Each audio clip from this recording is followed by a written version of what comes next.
보형물이 10년 후에도 쓰일 거냐, 현재 사용하고 있는 보형물들에 대한. 안녕하세요, 나나TV 황동현 원장입니다. 반갑습니다. 안녕. 오늘은 저번에 6년간 누적된 임상 데이터 논문을 말씀드리는 시간을 가졌는데, 이번에는 PRS라고 하는 성형외과 학회 논문 중에 가장 큰 논문에 실렸는데요. 웰러간의 10년 데이터는 라운드 보형물 2014년에 실렸고요. 멘토의 10년 데이터는 물방울 보형물로 2017년에 실린 논문이고요. 각각 설명을 좀 드리도록 하겠습니다. 두 논문은 2014년과 2017년에 각각 출판이 된 논문입니다. 출판이 됐다는 거는 이미 심사 과정에서 1년 또는 2년 정도의 시간이 잡아먹었기 때문에 시행이 됐던 시점은 2000년 중반부터라는 점을 말씀을 드려야겠고요. 총 715명을 대상으로 해서 이 중에 455명이 가슴 확대를 시행을 했다고 합니다.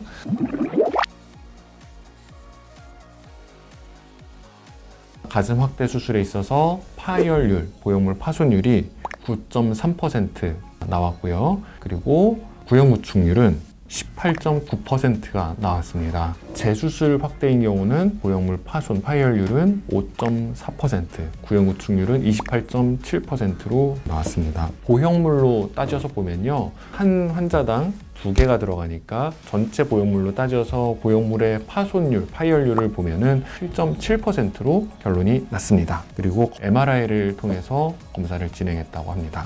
보형물이 텍스처 타입과 스무스니아에 따라서 구분을 했고요. 그리고 절개 부위에 따라서도 구분을 했고, 보형물의 위치에 따라서도 각각 구분을 했습니다. 먼저 텍스처 타입에 따라서는 스무스 타입이 19%, 텍스처 타입이 17%로 각각이 나타났는데, 19%와 17% 차이는 통계학적으로는 의미가 없습니다. 따라서 스무스 타입과 텍스처 타입의 구형 구축률은 차이가 없다라고 설명을 하고 있고요. 보형물이 들어간 위치에서 유선 조직 밑에 삽입됐을 때는 26%, 대흉근, 가슴 근육 밑에 삽입됐을 때는 15%로 구형 구축률은 근육 아래쪽으로 들어갔을 때 훨씬 낮게 나타났다라고 결론을 지었습니다. 절개 부위에 따라서는 밑선 절개가 18%, 유륜 절개가 17%, 겨드랑이 절개가 23% 각각 나타났는데, 이 부분은 통계학적으로는 의미는 크지는 않습니다. 왜냐하면 절개 부위의 모수 자체가 겨드랑이 절개가 가장 적은 수이기 때문에 통계적으로 유의하지는 않다고 합니다. 10년 데이터상으로는 각각의 보형물이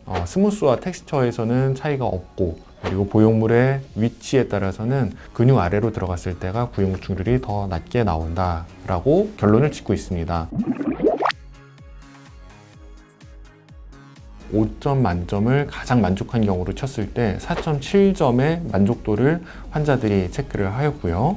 그리고 환자분들 중에 94%가 만족한다라는 답변을 냈다고 합니다.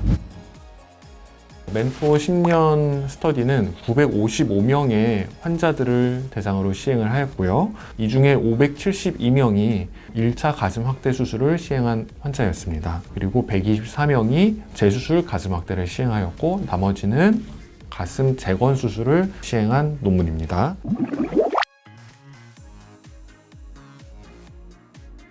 첫 번째 가슴 확대 수술에서는 3.6%의 10년 구형 구축률을 보였고요. 재수술의 경우에는 15%의 구형 구축률을 보였습니다. 앞에 웰러간 논문과 상당한 차이가 있는 것으로 보여지는데요. 원인은 아마 스터디 디자인의 시점이 좀 다른 영향도 있지 않을까 싶습니다. 그리고 수술 방법에 따른 구형 구축률은 앞에 나왔던 웰러간 논문과 마찬가지로 차이가 있었는데요.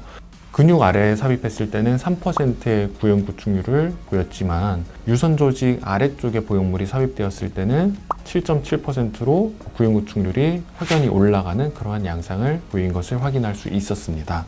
10년 누적 데이터상 5%의 환자에서 무증상 보형물 파손 파열이 있었다고 하고요. 보형물의 개수로 따지면 한 환자에는 재건 환자가 아닌 이상 보형물이 2개씩 삽입되니까 3.3%의 보형물 파손 파열률이 관찰이 되었다고 합니다. 마찬가지로 파손 파열은 MRI를 통해서 진단을 내린 결과입니다.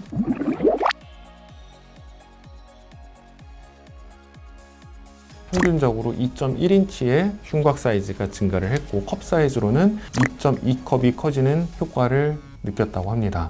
전체 환자의 일반적인 만족도는 96.9%의 환자가 만족 또는 매우 만족이라고 표시를 했고요. 그리고 특이한 질문 중에 하나가 또다시 10년 전으로 돌아갈 거면 수술을 하겠냐라는 질문에 다시 돌아가도 수술을 하겠다라고 하는 대답이 96%였다고 합니다. 또한 가슴의 모양에 대한 만족도에 있어서도 86.9%의 환자가 매우 만족 또는 만족이라고 얘기를 했다고 하네요.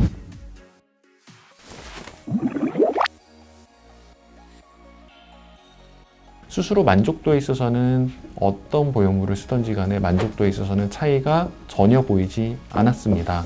안전성에 있어서는 엘러가는 라운드 보형물이고 멘토는 물방울 보형물이기 때문에 어느 정도의 차이는 있지만 두 보형물 모두 6년치 데이터를 보고 앞으로 어떻게 흘러가겠다라고 예측을 했던 데이터에서 크게 벗어나지 않는 양상을 보였음을 확인할 수 있겠습니다.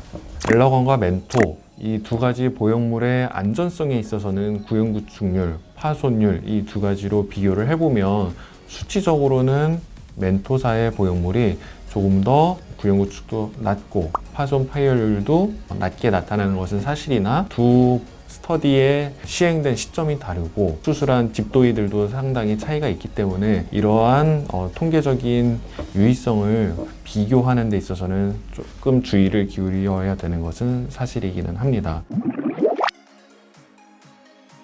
그러진 않을 거예요. 왜냐하면 더 좋은 보형물이 나와 있을 거고 현재 나와 있는 모티바, 벨라젤, 멘토 엑스트라, 엘러간, 인스파이라의 단점을 보완한 보형물들이 당연히 세대 교체를 이루고 있겠죠.